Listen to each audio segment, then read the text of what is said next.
परम सच्चिदानंद घन आनंद समुद्र, प्रेम समुद्र, ज्ञान वैराग्य भक्ति ऐश्वर्य अनंत शक्तियों के स्वामी प्रभु श्री कृष्णचंद्र जी कृपा करके अर्जुन जी को निमित्त बनाकर ऐसा अमृतमय उपदेश कर रहे हैं जो हम श्रद्धा विश्वास पूर्वक श्रवण करें, एकाग्र बुद्धि से महत्व रखकर मनन करें और अपने आचरण में उतारें, अपनी धारणा बना लें तो इसी जन्म में समस्त दुख क्लेश अशांति जन्म मरण ये सब परंपरा नष्ट करके हम भगवत स्वरूप में स्थित हो जाएं जो हमारा स्वरूप है। जब तक प्रकृतिजन्य भोगों में हम आनंद की खोज करते रहेंगे तब तक हमारी दुर्गति नहीं रुकने वाली। हम प्रभु के अंश हैं, अनजाने में भी हम प्रभु को ही चाह रहे हैं। हमारी मांग आनंद समुद्र है, आनंद बिंदुओं से हमारी तृप्ति नहीं होने वाली। जैसे ओस कणों के चाटने से प्यास नहीं बुझती, ऐसे विषयों के भोगने से सुख की लालसा नहीं मिटने वाली। ये एकमात्र प्रभु के चरणारविंद का चिंतन करने से ही तृप्ति का अनुभव होगा। ये जो विषयों का आकर्षण है, शरीर में प्रियता है, यही हमारा घोर दृढ़ बंधन हो गया है। इसीलिए प्रभु होते हुए भी कह रहे हैं कि मैं उनमें नहीं हूं, वो मेरे में नहीं है। ये कितनी घाटे की बात। हमारे प्रभु कह रहे हैं तुम यदि प्रकृति में आकर्षित होकर भोगों में रत हो तो मैं तुम में नहीं हूं, तुम मेरे में नहीं हो, ऐसे भटकते रहोगे। वस्तुतः प्रभु के सिवा हमारा अस्तित्व ही नहीं है। वही वो है, हम हैं ही नहीं। हमने जो मान रखा है एक शरीर में मैंपन, अंतःकरण में तदात्म भाव, कर्ता भोक्ता भाव, ये केवल अज्ञान से मान रखा है। भगवद वाणी का श्रवण करने से हमारे हृदय की ये अज्ञान वृत्ति नष्ट हो जाती है। सुंदर विवेक का प्रादुर्भाव होता है। विवेक जो सत असत का निर्णय करता है, जाने हुए सत में उसकी स्थिति होने लगती है। बस फिर समझाने की जरूरत नहीं पड़ती। फिर अपने आप जो हमारी मांग है, मैं मरूं नहीं, मैं सदैव सुखी रहूं, कोई मुझे बहुत प्यार करे, हम सदैव आनंदित रहें, ये जो हमारी मांगे हैं, ये त्रिभुवन में कहीं किसी लोकांतर में पद प्रतिष्ठा में भोगों में कदापि नहीं हो सकती। ये एकमात्र हम भगवान के अंश हैं तो अंशी से ही पूर्ण होगी। हमारी मांग अनजाने में भी श्री भगवान की ही हो रही है, क्योंकि मैं मरूं नहीं, अविनाशी का अंश हूं, इसलिए मेरी मांग है। मैं सुखी रहूं क्योंकि सुख सिंधु का अंश है, इसलिए मांग है सुख। मैं किसी भी तरह से कैसे भी ऐसे प्यारे को प्राप्त करूं जो सदैव मुझे प्यार करे। पर हमारी खोज संसार में है, हम खोज कर रहे हैं कोई हमें प्यार करने वाला मिले। बार बार धोखा मिलता है, प्यार तो कहीं मिल नहीं रहा, फिर भी आशा है कोई प्यार करे। तो अहेतुकी प्यार करने वाले केवल प्रभु हमारे जो अंशी हैं श्री हरि, वही है। दूसरा कोई तुम्हें प्यार नहीं कर सकता। दूसरा जो प्यार करता है वो स्वार्थ का नाटक कर रहा है। जहां उसे अपने स्वार्थ में बाधा पड़ती नजर आएगी तब आपको पता चलेगा कि ये प्यार नहीं, ये तो स्वार्थ कर रहा था। और चाहे जितना अपराध बन जाए, चाहे जितने अवगुण हमें परास्त कर लें, पर यदि हम हरि का आश्रय ले लिया है तो वो कभी छोड़ते नहीं। उनका प्यार किसी गुण को देखकर, तपस्या को देखकर, महिमा को देखकर नहीं होता। ये मेरा है, बस इस भाव से प्रभु का प्यार होता है। और हम यही तो चाहते हैं कि कोई मेरे गुण दोषों को ना देख करके केवल मेरे से प्यार करे। वो केवल प्रभु कर सकते हैं। तो जब जांच हुई अंदर से चिंतन के द्वारा, तो पता चला कि हमारी मांग तो सिर्फ श्री भगवान में है। मैं अविनाशी, मैं सुख स्वरूप, किंचिन मात्र जहां दुख का लेश न हो और मुझे प्यार मिले, तो प्यार समुद्र है, प्रेम समुद्र है, आनंद समुद्र है, ज्ञान समुद्र है। यही तो हमारी मांग है। पर हम प्रभु से विमुख होकर के जगत, भोग, व्यक्ति, वस्तु, स्थान, इसमें भटकते चले जा रहे हैं। और ये बात समझ में नहीं आ रही, भटकते जा रहे हैं। पुराने छूटते जा रहे हैं, नए संबंध बनाते जा रहे हैं। पुराने संबंधों की स्मृति से हमारा मन भरा हुआ है, नए संबंध और भरते चले जा रहे हैं। जहां हमें पूरा का पूरा मन निर्मल करना है, वहां हम और प्रपंच भरते चले जा रहे हैं, केवल इस बात के लिए मैं सुखी हो जाऊं, मैं मरूं नहीं, मैं दुख का लेश कभी न देखूं। पर दिशा गलत हो गई है।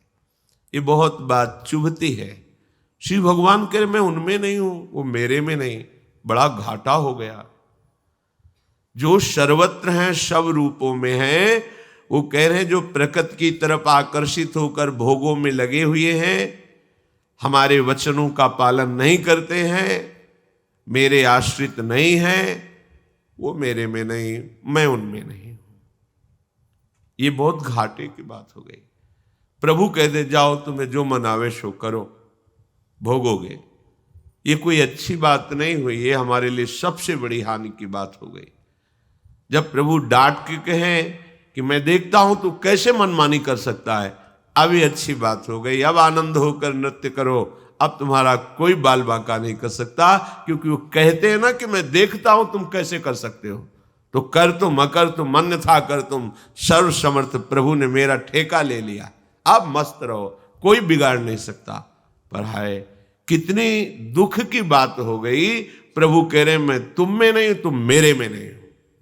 यद्यपि वही वो हैं, उनके सिवा हमारा अस्तित्व नहीं है। जैसे श्री भगवान कह रहे यथाकाश स्थितो नित्यम वायु सर्वत्र गो महान तथा सर्वाणि भूतानि मत स्थानीत्युपधारय। जैसे सब जगह विचरने वाली महान वायु नित्य ही आकाश में स्थित रहती है, ऐसे ही संपूर्ण प्राणी मुझ में ही स्थित रहते हैं, ऐसा तुम मान लो। देखो फिर कृपा करके बोले। पहले के श्लोक में कहा मैं ही सबको व्याप्त करके विराजमान हूं, पर मैं उनमें नहीं हूं, वो मेरे में नहीं है। कौन? जो प्रकृति के आकर्षण में अपने स्वरूप को भूल गए, अपने अंशी प्रभु श्री हरि को भूल गए। भगवान ने अपना परिचय बताया है, मैं क्षर और अक्षर से भी अतीत हूं। क्षर नाशवान, ये तीनों देह से लेकर तीनों लोक, अक्षर जो आत्मस्वरूप, इससे भी मैं अतीत हूं। क्योंकि जब आत्मस्वरूप में स्थित हो गए तो ये अतीत शब्द इसी में समा जाएगा। पर जब तक आप देह भाव में स्थित हैं तब तक इस शब्द को नहीं जान पाएंगे। यह अध्यात्म है। कहीं भी शब्द है वहां पुलाई है, जहां पुलाई है वहां आकाश है। आकाश के बिना शब्द की सत्ता ही नहीं। जड़ चैतन्य जो भी, वो सब प्रभु में है। प्रभु है तो वो है, उन्हीं से सबकी सत्ता है। पर कभी ऐसा प्रभु हमारे प्रति न कह दे कि तू मेरे में नहीं, मैं तेरे में नहीं। ये सावधानी रखो। जब लोग प्रश्न करते हैं कि भगवान ने सबको, उनको बचाया, उनको बचाया, इनको क्यों नहीं बचा लिया, तो ये उत्तर सुनो, मैं तुम में नहीं हूं, तुम मेरे में नहीं हो। क्यों? क्योंकि तुम प्रकृति को स्वीकार करके उसके भोक्ता बन बैठे हो, इसलिए अवश्य में भोक्तव्यम कृतम कर्म शुभाशुभम, अपने शुभ अशुभ कर्मों का फल भोगो, जाओ। अगर आश्रित हो गए अपने अंशी प्रभु के, तो सच्ची सच्ची वो निहाल कर देंगे, वो बचा लेंगे, इस काम क्रोध लोभ मोह मद मत्सर की ज्वाला से बचा लेंगे। सब जल रहे हैं। भगवान कह रहे, यथाकाश स्थितो नित्यम वायु सर्वत्र गो महान, जैसे सब जगह विचरने वाली महान वायु, उसकी स्थिति आकाश में ही रहती है। कभी बहुत जोर से, कभी सामान्य रूप से, कभी एकदम निष्पन्द, पर वायु है, वायु की सत्ता विराजमान है। कहां? आकाश में दिखाई देगी सब जगह, लेकिन नित्य स्थिति उसकी आकाश में है। कहीं बड़े वेग से चलते दिखाई देगी, कहीं निष्पन्द रूप से, कहीं सामान्य रूप से। आकाश से वायु अलग हो ही नहीं सकती। इसका तात्पर्य जीव भगवान से अलग हो ही नहीं सकता। कहीं वो जड़ रूप से दिखाई दे रहा है, कहीं चैतन्य रूप से दिखाई दे रहा है, पर वो है भगवान में ही। अपने लोग ऐसे माया के अज्ञान से युक्त है कि हम भगवान को खोज रहे हैं। खोजना नहीं, उनके होना सीखो। हो गए तो वो प्रकाशित हो जाएंगे, तुम्हारी खोज खत्म हो जाएगी। हम बहिर्मुख हैं, खोजेंगे तो बाहर ही खोजेंगे, पता नहीं चल पाएगा। घर में खोई हुई वस्तु बाहर जीवन भर खोजते रहो, नहीं मिलेगी। वस्तु की प्राप्ति के लिए लौटना पड़ेगा, बाहर से लौटना पड़ेगा। अंदर आओ, अपने घर में जो खोई वस्तु घर में ही मिलेगी। ऐसे ही बहिर्मुख इंद्रियों के द्वारा मन सहित विषयों में विचरना, अनंत जन्म हो गए, अभी तक नहीं सुख प्राप्त कर पाए। सुख पाना है तो घर में ही खो गया है। अंतर्मुख हो। सर्वात्मना न विसृजेत बहिरिंद्रियाणि, अपनी इंद्रियों को छूट मत दो, बहिर्मुख मत बनाओ, अंतर्मुख हो। हृदय की तरफ लौट पड़ो, और जब ढूंढोगे तो हृदय में ही वो मुस्कुराता हृदय विहारी प्रभु दिखाई देगा। हृदय आनंद समुद्र से भर जाएगा। वायु को आकाश में नित्य स्थित बताने का तात्पर्य है कि वायु चाहे भी तो आकाश से अलग नहीं हो सकती। ऐसे ही हम चाहे भी तो प्रभु से अलग नहीं हो सकते। वो हम में हैं, हम उनमें हैं। वो इतने सूक्ष्म हैं कि छोटे से छोटे अणु में भी विराजमान है। इतने महान हैं कि सब चराचर जगत उन्हीं की गोद में बैठा हुआ है।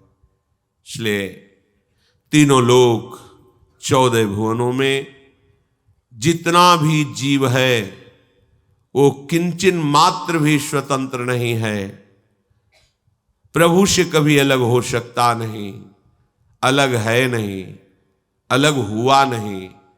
बस ये भ्रम से प्रभु को भूल करके शरीर राग में, भोग राग में ऐसा फंस गया कि जन्म जन्मांतर भटकता चला जा रहा है, बिना किसी लक्ष्य के भटक ही रहा है। कितने कल्प युग व्यतीत हो गए। देखो कैसी सोच है। बच्चापन खेलने में गया, जवानी हुई, ऐसा लगता है जीवन का परम लाभ है, ब्याह आदि हुआ, घर गृहस्थी भोगी, बच्चे हुए, उनकी पढ़ाई लिखाई, मृत्यु आ गई, हाथ कुछ नहीं लगा। जिस खोज के लिए आए थे उसको हम भूल गए। माया ने कैसा जाल फैलाया, हमें लगा अब यही सत्य है। बोले अब सब कुछ हो गया, ब्याह भी बच्चों को हो गया, अब सब काम हो गए, बैंक बैलेंस भी है, अब तो बढ़िया।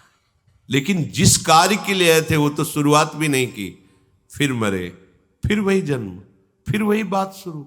कब से शुरू है? तो हमारा लक्ष्य क्या है? भगवत प्राप्ति, प्रभु में तन्मय हो जाना, शरीर का राग भोगों का राग छूट जाना। ये लक्ष्य नहीं बना रहे, भटकते चले जा रहे। कोई भाग्यशाली सत्संग के प्रभाव से अपने लक्ष्य को दृढ़ कर पाता है। ये विशेषता से बात समझ लो, चाहे प्रलय हो चाहे महाप्रलय हो, भगवान के सिवा तुम्हें विश्राम मिलने वाला नहीं।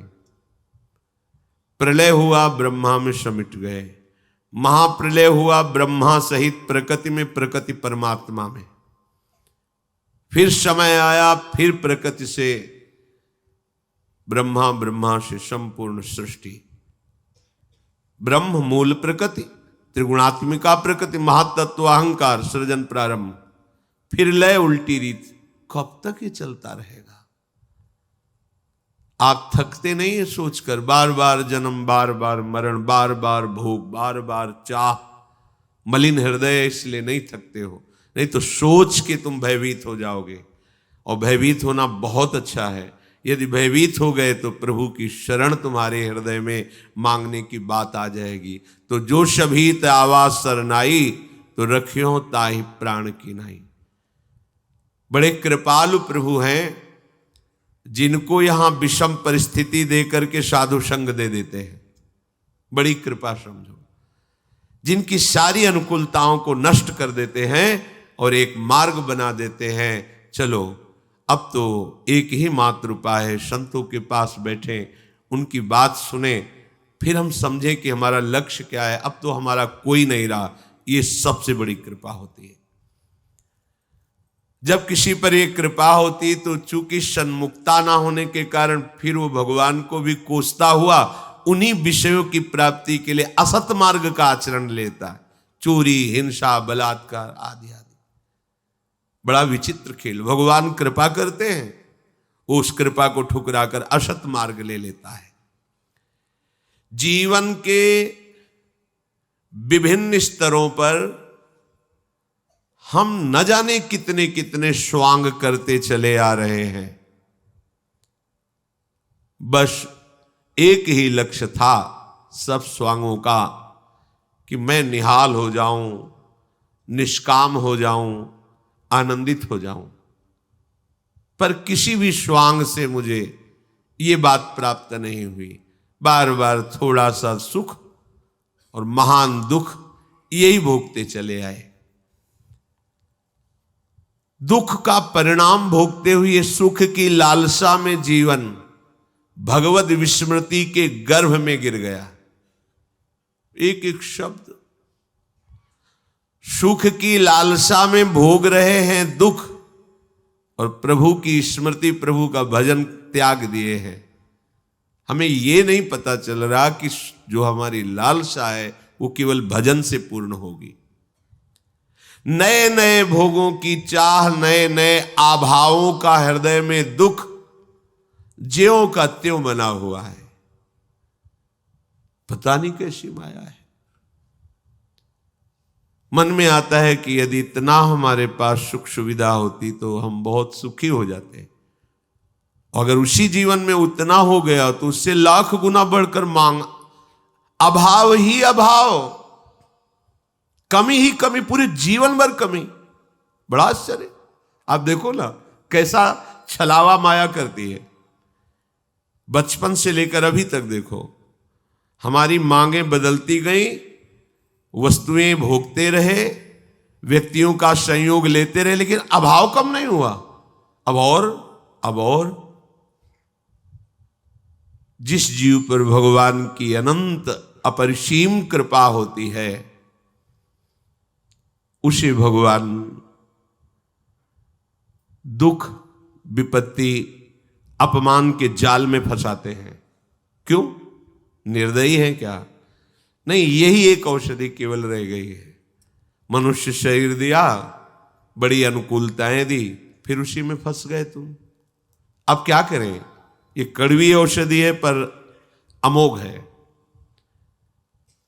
चाहे जितना उछल कूद मचाओ, कृपा समुद्र प्रभु ने अब तुम पर कृपा कर दी, अब तुमको भजन करना ही पड़ेगा। तुम्हारे लिए अब कोई रास्ता नहीं। एक बार कोई महापुरुष किसी उपासक से कह रहे थे, तुम लिख लो कागज में, तुम्हारे भाग्य में विषय सुख नहीं है। अगर तुम विषय सुख के लिए चेष्टा करते हो तो मारे जाओगे। लिख लो तुम्हारे भाग्य में नहीं, तुम्हारे भाग्य में भगवत सुख है। इसे श्राप मानोगे या वरदान मानोगे? उन्होंने क्लियर कर दिया, है ही नहीं तुम्हारे भाग्य में विषय सुख। कुछ भी करके देख लो, करोगे तो मारे जाओगे। मारे जाओगे अर्थात तुम्हारी वृत्ति मारी जाएगी। उसके लिए प्रयास मत करो। तुम्हारे सुख में भगवत सुख है, तुम्हारे भाग्य में भगवत सुख है। रहस्य न समझने के कारण लगता है देखो ऐसा कह दिया, तुम्हारे भाग्य में विशेष सुख है ही नहीं। ऐसे ही तुम कितना उछल कूद मचा लो, तुम कितना भागो, तुम्हें 3 तरफ से घेर लिया गया है। एक ही रास्ता है, इधर इधर इधर, तीनों तरफ बंद कर दिए गए रास्ते।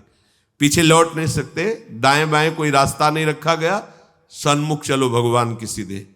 अगर खड़े हो गए तो इतनी पीड़ा दी जाएगी कि खड़े भी नहीं हो सकते। आगे बढ़ो। यह है भगवान की विशिष्ट कृपा। चाहे जितना तुम प्रयास कर लो, यदि भगवत कृपा हो गई तो तुम्हें भजन करना ही पड़ेगा और भगवत प्राप्ति होगी ही तुम्हें। अपने लोग इसी लाइन में आ गए हैं। पता ही नहीं था कि कोई मंजिल भी होती है, ये कोई रास्ता भी होता है। ऐसे ही घेर के लाए और दौड़ाते चले, तब पता चला कि मुझे कितने महान मार्ग में प्रभु चला रहे हैं। अब इसमें ऐसी प्रतिकूलताएं भी आती कि पीछे मुड़ के देखो तो कुछ है ही नहीं, बंद है, साइड में कोई है ही नहीं, आगे का रास्ता बड़ा खुला हुआ है, खड़े हो नहीं सकते। तब रोना आता है, कितने कृपालु हो, कितने कृपालु हो। केवल एक ही रास्ता रखा है, मामेव ये प्रपद्यन्ते, दूसरा रखा ही नहीं। और कृपा का प्रवाह तुम्हें खड़े रहने नहीं देगा। जैसे प्रवाह होता है ना, तो उसमें हाथ पैर मारने की जरूरत नहीं है, वो तुम्हें खुद बहा के ले जाएगा। वायु का प्रवाह तिनके को बड़े उच्च स्थान में पहुंचा देता है, तिनके की सामर्थ्य नहीं है। स्वामी श्री हरिदास जी महाराज, तिनका ज्यों बयारी के बस। ऐसे ही अपने लोग देखते हैं कि लाडली जू की कृपा के प्रवाह में हम बहते हुए लाडली जू की तरफ जा रहे हैं। अब हम चाहें भी उत्तर दक्षिण पश्चिम तो नहीं जा सकते, अब सन्मुख ही भागना पड़ेगा। अगर इधर उधर की तरफ ताकोगे तो जलोगे, भाग नहीं पाओगे, नहीं भाग पाओगे, क्योंकि तुम कृपा पात्र हो, अब नहीं भाग सकते। उपद्रवी बच्चे हैं, अगर जरा सी छूट मिल जाए तो घर के बाहर खेलने के लिए राजी, वो खिलाड़ी खड़े हैं, काम क्रोध लोभ मोह इशारा कर रहे हैं आ जाओ, पर मैया इतनी बलवान है कि वैसे कलाई पकड़े हुए नहीं, उधर देखना भी नहीं है। ऐसी कृपा रूपी माँ, प्रियालाल की कृपा रूपी माँ हमें ऐसे पकड़े हुए है। सच्ची मानिए, प्रतिपल ये अनुभव हो रहा है कि उनकी कृपा कितनी अहेतुकी है और कितनी समर्थ है। जो हमें महान पीड़ा देने वाले वो मुस्कुरा के बुला रहे हैं, हमें लगता है इनके साथ खेलने में बड़ा आनंद है, पर वो कृपा करके ऐसे पकड़े हुए, नहीं आनंद नहीं, वो आग है, उसमें जाओगे तो जल जाओगे, नष्ट हो जाओगे, और घसीट कर कृपा हमें लिए जा रही। प्रवाह में अनंत अपरिसीम मार्ग ऐसे तय होता चला जा रहा है जो हम कभी चल ही नहीं सकते थे।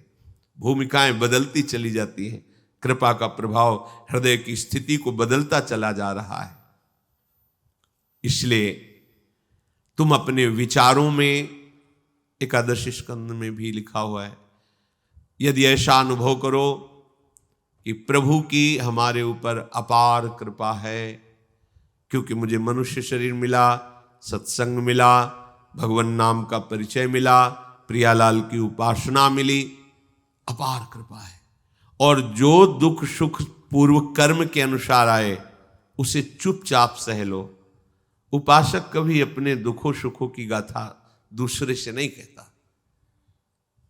अगर हम दूसरे को दुख बताएंगे भी तो क्या निवारण हो जाएगा? क्या रही मन की मन व्यथा, रखिए मन में गोए, सुनिठ लई हैं लोग सब बांट न लई है कोई।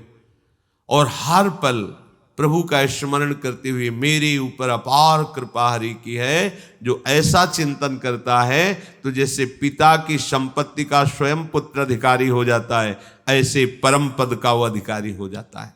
ज्यादा प्रयास करने की जरूरत नहीं। इसमें प्रयास का मतलब है असाधन से बचना। हम प्रभु की तरफ तो उनकी कृपा से बह रहे हैं, असाधन उस कृपा के प्रवाह के विरुद्ध चलने के लिए हाथ पैर मत मारिए। बस यही प्रयास है। जो धारा तुम्हें कृपा की ले जा रही है उसके विरुद्ध आप काटकर इधर उधर चलने की कोशिश मत कीजिए, तो धारा तुम्हें प्रियालाल तक पहुंचा देगी। जो बहुत कृपा पात्र अच्छे साधक होते हैं उनके मन में भी स्फुरणाएं होती हैं भोगों की, सुखों की, किंतु वो उन मन की स्फुरणाओं को उदासीन भाव से काटते रहते हैं। जो साधारण साधक होते हैं वो भी काटने की चेष्टा करते हैं, पर द्वेष भाव से। ये सूक्ष्म विषय है। हमारे अंदर कोई भोग की इच्छा हुई, कोई भगवत विरुद्ध बात आई तो हम उससे द्वेष करने लगते हैं। ये क्यों आई, इसको हट जाना चाहिए, हाय हाय। नहीं हटेगी, दृढ़ हो गई, क्योंकि आपने द्वेष कर लिया। जैसे कोई व्यक्ति है आपके सामने से जा रहा है और वो आपसे कटुवचन बोल रहा है और आप उसको उत्तर देने लगे, द्वेष करने लगे, तो रुक जाएगा। अब समस्या बढ़ गई। अगर चुप रहते तो बोलता हुआ चला जाता। अगर कोई अच्छा बोल रहा है आप उससे प्रिय भाषण करने लगे तो रुक गया, वो राग है। रागात्मक और द्वेषात्मक दोनों स्फुरणाएं उपासक के हृदय में होती है, पर जो ऊंचाई पर चढ़ने वाला उपासक होता है दोनों इन बातों से मतलब नहीं रखता। नहीं, प्रायः प्रश्न होते रहते हैं, बहुत परेशानी है, मन ऐसा, मन काहे को तुम मन में इतना तन्मय हो रहे हो, थोड़ा अलग होइए और बोलने दीजिए उसको जो बोल रहा है। आप मंत्र का स्मरण कीजिए, नाम का स्मरण कीजिए, शांत रहिए। ये उपासक की गलती हो जाती कि ऊहापोह करने लगता, आप क्या करूं, मन ने तो ये मांग लिया, अब क्या, कुछ नहीं, एकदम तटस्थ, राधा राधा राधा। ना उसमें द्वेष। क्यों आया, अच्छा आया तो आप राग न द्वेष, बहुत जल्दी मन शांत हो जाएगा। उस उपासक का मन बहुत जल्दी शांत हो जाता है जो अपने हृदय की, मन की स्फुरणाओं से उदासीन रहता है। शब्द पकड़ो, उदासीन उसे कहते हैं न शत्रु भाव न मित्र भाव, उदासीन। कोई मतलब नहीं, तू बोलता रहे। मेरे गुरुदेव ने बताया कि ये नाम जप करो, ये मंत्र जप करो, मुझे गुरु की बात माननी है, और वो नाम मंत्र चल रहा है, सदाचरण कर रहे हैं, असदाचरण की प्रेरणा मन कर रहा है, हम उदासीन है उससे। कोई परेशानी होने की जरूरत नहीं, सब परेशान हो जाते हो आप लोग। ये बहुत आंतरिक बात कह रहे हैं, इसमें हम अपने हृदय की भी बात करें। जब गुरु कृपा से ये युक्ति मिली तब समझ में आया कि बेमतलब पिट रहे थे, बेमतलब हम जल रहे थे। समस्या तो यही होती है ना, सबकी समस्या यही है। ये ऐसी जलन पैदा करके स्फुरना कहता है कि हम संकल्प बना लेते हैं, उसका साथ दे देते हैं, और संकल्प क्रिया में उतर जाता है। फिर मलिन, बार बार पश्चाताप, बार बार कसम खाना, हम ये नहीं करेंगे, फिर हम वही करते। नहीं सुधरोगे। कैसे सुधरना है? पहली बात, नाम जब चलना चाहिए। दूसरी बात, मन की बात सुनते हुए भी नहीं सुनना है। वो सुनाएगा आपको, कान बंद कर सकते हो, लेकिन श्रवणेंद्री थोड़ी, श्रवणेंद्री तो अंतर में है, वो श्रवणेंद्री को सुनाएगा। आपको उदासीन शब्द से परिचय कर लो, मतलब ही नहीं। तो बोले फिर मन तो गलत सोचता है और मन ही बंधन मोक्ष का कारण है, तो उसकी गलत भावना को दूर कराने के लिए यही युक्ति है। आप उदासीन हो जाओगे, उसकी स्फुरणाएं निकलती चली जा रही हैं, आपका नाम चल रहा है, नाम सद भावनाएं भरता चला जाएगा, क्योंकि आप खाली थोड़ी बैठे हो, भगवत सुमिरन परायण हो। जागने से सोने तक जिसको इसी जन्म में भगवत साक्षात्कार करना है, बहुत पॉइंट की बात है। तुम्हारे अंदर विचारों की भीड़ पैदा करेगा मन। मन ही बुद्धि है, मन ही चित्त है, मन ही सब कुछ है। क्योंकि वृत्ति के अनुसार अंतःकरण चतुष्टय कहा गया है, मुख्यतया मन ही है। निश्चयात्मक भाव होने के कारण बुद्धि कहा गया, चिंतन होने के कारण चित्त कहा गया, स्वीकृति क्रिया के होने के कारण अहंकार कहा गया, संकल्प बनने के कारण मन कहा। एक ही हृदय, एक ही अंतःकरण, चतुष्टय के नाम से कहा गया वृत्तियों के कारण। बहुत अच्छी बात, बहुत अच्छी बात है। क्या जगने से लेकर सोने तक ये तुम्हारे अंदर विचारों की भीड़ पैदा करेगा। अच्छे विचार, बुरे विचार, ये ऐसे फेंकता रहता है, इसका काम है। ये कभी शांत नहीं रहता। देखो आप देखना, आप देखो, खोया रहता आदमी, चल रहा है।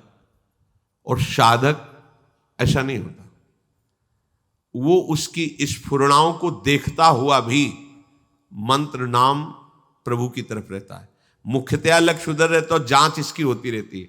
और उदासीन, बिल्कुल हृदय में जलन नहीं होती। प्रारंभ में तो जलन, ये गंदी बात क्यों सोच रहा है, ये ऐसा, अच्छी बात आई तो हर्षित हो गए, बुरी बात आई तो शोकित। मतलब तुम तदात्म हो अंतःकरण से, हटो अंतःकरण से।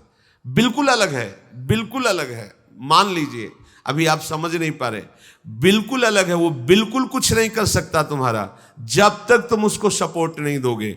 सपोर्ट ना देने की सामर्थ्य नाम देगा, नाम, दूसरा कोई उपाय नहीं। मान लीजिए, हृदय की बात मान लीजिए, जितना तुम नाम जप करोगे उतना तुम में बल आता जाएगा और तुम मन का निरीक्षण करोगे, मन को देखते रहोगे। अभी तुम मन को देख नहीं पा रहे क्योंकि अलग नहीं हुए। तुम ही मन बन करके मांगे कर रहे हो, मन बन करके क्रियाएं कर रहे हो, मन बन करके विचारों में फंसे हुए। बहुत गंभीरता से देखो, एक क्षण भी तुम बिना विचार के नहीं रहते। बहुत गंभीरता से देखो, वो चल रहा है, वो अपना जाल बुन रहा है। मकड़ी की तरह वो जाल बुनता रहता है, उसी में खेलता रहता है। जैसे मकड़ी अपने अंदर से जाल निकालती, उसी में खेलती रहती, ऐसे ही मन अपने अंदर से जाल फैलाता रहता है प्रपंच का, और उसी में खेलना चाहता है। उपासक को चाहिए कि उन विचारों में से, सब गंदे नहीं होते, कुछ अच्छे विचार होते हैं जो सपोर्ट कर रहे, जो मार्ग में, भगवत मार्ग में बढ़ने वाले। और जो असत विचार हैं उनसे बिल्कुल दुखी नहीं होना है। आप दुखी हो जाते हो। बहुत से उपासक रोते हुए प्रश्न करते, मैं मन से बहुत परेशान हूं। ये बिल्कुल गलत बात, आप बहुत गलत स्थिति में हैं। बिल्कुल आप रो दिए तो मार देगा वो आपको। ये भेड़िया है, बच्चों को डराता है, बड़ों के सामने पूंछ दबा के भागता है। यहां बड़े कौन है? जो भगवान नाम आश्रय लिए, बड़े का सहारा लिए हुए हैं। भगवान नाम बहुत बड़ा है। कल एक उपासक ने प्रश्न किया कि अपने बड़े को, गुरुजनों को श्रीमान ऐसे लगा के बोलते हैं, और आप राधा राधा राधा, हरिवंश हरिवंश हरिवंश, ये तो सबसे बड़े हैं। तो ये नियम लागू कर देना चाहिए कि बिना श्री के नाम नहीं लेंगे। बड़े अच्छे भाव है, सम्माननीय भाव है, पर आप जानते नहीं हो ये अक्षर ब्रह्म है। जैसे राधा, ये इतना महान है कि प्रभु भी इसका स्वाद लेते हैं। अब जो सम्मान देने लायक है उसे सम्मान दे। सम्मान देने लायक कौन है? जिसे अपमान का बोध है। और ये कौन है? ये नाम नामी को भी अधीन करने वाला जो सबसे बड़ा है। तो ये रा और मां, रा और धा, कृष्ण, गोविंद, इनमें कोई श्री नमो नमः इनके लगाने कोई जरूरत नहीं, क्योंकि वो सबसे महान, ईश्वर को भी अधीन करने की सामर्थ्य। तुमने श्रीमान को बड़ा समझ लिया ना, और नाम को सम्मान देने के लिए श्रीमान लगाना चाहना, ये प्रकृति धरा की बात है। परमात्मा को भी जो अधीन कर ले उसका, वो अक्षर ब्रह्म नाम राधा। अब इसमें श्री, मान और मति कुछ लगाने की जरूरत नहीं। राधा मतलब इससे महान कोई है ही नहीं। जैसे किसी का नाम व्यक्ति का है, अपने से बड़ा है, तो पूज्य भाव आरोपित करने के लिए उसमें श्रीमान ऐसा लगाया जाएगा। लेकिन नाम से बड़े प्रभु भी नहीं है, तो हम क्या लगाएं उसमें? श्री और मान तो बहुत छोटी बात हो गई। नाम से बढ़कर प्रभु भी नहीं है। प्रभु भी नाम के अधीन है। नाम स्वामी है, प्रभु सेवक है। जहां स्वामी विराजमान होगा सेवक को वहां आना पड़ेगा। नाम, अब नाम के आगे ऐसा श्रीमान ये सब लगाने की जरूरत नहीं। हरिवंश हरिवंश, राधा राधा राधा राधा, ये अपने इससे महान कुछ नहीं। अगर हम ये सोचते हैं कि राधा नाम को सम्मानित करने के लिए श्री आगे लगाए या पूज्यमान ऐसे, तो मतलब राधा नाम की शोभा श्री और मान से हुई ना। ये प्रकृति में होता है, व्यवहार में होता है। वो खुद इतना महान है कि सबसे महान ईश्वर कृष्ण भी राधा, कृष्ण नाम इतना महान है कि सर्वेश्वरी श्री लाडली जो कृष्ण कृष्ण बोल। अब वहां श्री और मान ये सब लगाने बहुत विचार नहीं। ऐसा महान नाम जब हमारे जिह्वा पे चलेगा तब हमारी सामर्थ्य होगी कि ये जो मुझे भयभीत करने वाला मन है, विचारों के जाल में फांस कर मुझे दुखी सुखी करता रहता है, इस पर हम शासन कर सकते हैं। ये विचारों का ओहापोह साधक जब तक नहीं मिटाएगा तब तक निरंतर भजन नहीं चल पाता। सब डूबे रहते हैं। आप देखना, कोई भी कहीं भी बैठा हो, वो डूबा रहता है। नाम चल रहा है एकदम, नहीं नहीं तो कहां थे? नहीं कुछ नहीं, कुछ नहीं। क्या हो तो प्रपंच जाल में थे। आप देख लो, कोई रागात्मक वस्तु व्यक्ति स्थान, कोई द्वेषात्मक वस्तु व्यक्ति स्थान, इसके सिवा और कुछ नहीं था। देख लो, कोई लीला में नहीं डूबे थे, उसी में डूबे थे। विचारों के जाल को काटना हमारा इस समय परम कर्तव्य है। आप एक क्षण भी चूकेंगे वो विचार का जाल फैला देगा हृदय में। इसीलिए साधक हर समय शांत, एकाग्र बुद्धि, कीर्तन में तो तन्मय, वाणी में तो सामने वाणी में दृष्टि लगी हुई, श्रवणेंद्रिय सुन रही और मन से में एक एक अक्षर पर दृष्टि लगाए हुए उसका गान कर रहे हैं। इसको विचारों के लिए समय नहीं देना है। अगर आप मन को समय देंगे तो आपका सारा समय चाट जाएगा मन, और फिर वही जन्म मरण के चक्र में पहुंचा देगा। ये थोड़ा विचारों से आपको खाली होना है, तभी भजन बने। बोले भजन नहीं बनता, क्यों नहीं बनता? वो ठसाठस भरे हुए हैं विचार, वो भेजता चला, सत असत जो भी जन्म जन्मांतर है वो विचारों को ऐसे फेंकता जा रहा है, यहां तक कि फिर रात्रि की नींद भी खत्म हो जाती है। अगर थोड़ी झपकी लगी तो वही प्रपंच, नींद में भी स्वप्न शुरू, स्वप्न में भी वही सब प्रपंच संसार। और विचारों को काट करके भजन भरते चले जाओ, भगवत भाव भगवत विचार, तो जागृत स्वप्न सुषुप्ति स्फुरत में राधा पदाब्ज छटा। मन बढ़िया पक्ष भी है इसका, बुरा पक्ष भी है तो बहुत बढ़िया पक्ष है। इसके विचारों को नष्ट करके भगवत विचार भर दो, रात दिन बिना किसी प्रयास के भजन करेगा। आपका मन ही भगवदाकार वृत्ति से युक्त हो जाएगा। उपासक को चाहिए कि इन विचारों की दयनीय दशा में ना फंसे। बहुत सुलझी हुई बात है। यदि आगे बढ़ना है अध्यात्म में तो अंदर के विचारों को काटना सीखें। हम अंदर के विचारों में आसक्त हो रहे हैं, भयभीत हो जाते हैं, क्योंकि काम आया अब तो नष्ट कर देगा। कैसे नष्ट कर देगा? कैसे नष्ट कर? हमारे पास नाम है, हमारे पास गुरुदेव की कृपा है, हरि का आश्रय है। हम मन की इस बात को नहीं मानते हैं। वो बार बार आपके सामने दृश्य लाएगा, सुख की भोगी हुई वृत्ति लाएगा, आपको आकर्षित करेगा। आपकी दृष्टि राधा नाम पे होनी चाहिए, आपकी दृष्टि गुरुदेव के वचनों में होनी चाहिए। ये हमारा दुश्मन हमारे नाश के लिए आया, कभी आपका पतन नहीं हो सकता। पर जहां स्फुरणा हुई तो आप दुश्मन भाव छोड़ करके मित्र बना लिया और उसी के भाव में विचरने लगे। अब वो आपको नष्ट कर देगा। एक बार मलिन भाव जीत जाता है तो हजारों बार जीतने की उसमें ताकत आ जाती है, और एक बार मलिन भाव को मिटा दोगे तो हजारों बार मिटाने की ताकत आ जाएगी आप में। इसमें प्रारब्ध काम नहीं करता। भाग्य में होगा तो बच जाएंगे, नहीं बचोगे, पहले समझ लो। इसमें प्रारब्ध काम नहीं करता, इसमें विवेक काम करता है, भजन काम करता है। प्रारब्ध से कोई त्यागी महात्मा नहीं बनता। प्रारब्ध में नहीं लिखा है। ये भजन से त्याग उत्पन्न होता है, विवेक हुआ, विवेक से असत का त्याग और सत में स्थिति। ये जो लोग कहते हैं ना भाग्य होगा तो फिर, अरे भाई हमारे भाग्य में भजन कहाँ लिखा है? तो किसके भाग्य में भजन लिखा है? भजन भाग्य में नहीं लिखा है। भजन करने के लिए मनुष्य जन्म दिया गया है। अब आप भजन न करो, भोगों को भोगो, ये तुम्हारी बात है। प्रारब्ध से केवल सुख दुख मिलता है, भजन नहीं। भजन का मार्ग कृपा से मिलता है और हम पर कृपा हो गई है। अब हमको विचारों में नहीं फंसना है, विचारों को काटते हुए भजन में फंसना है।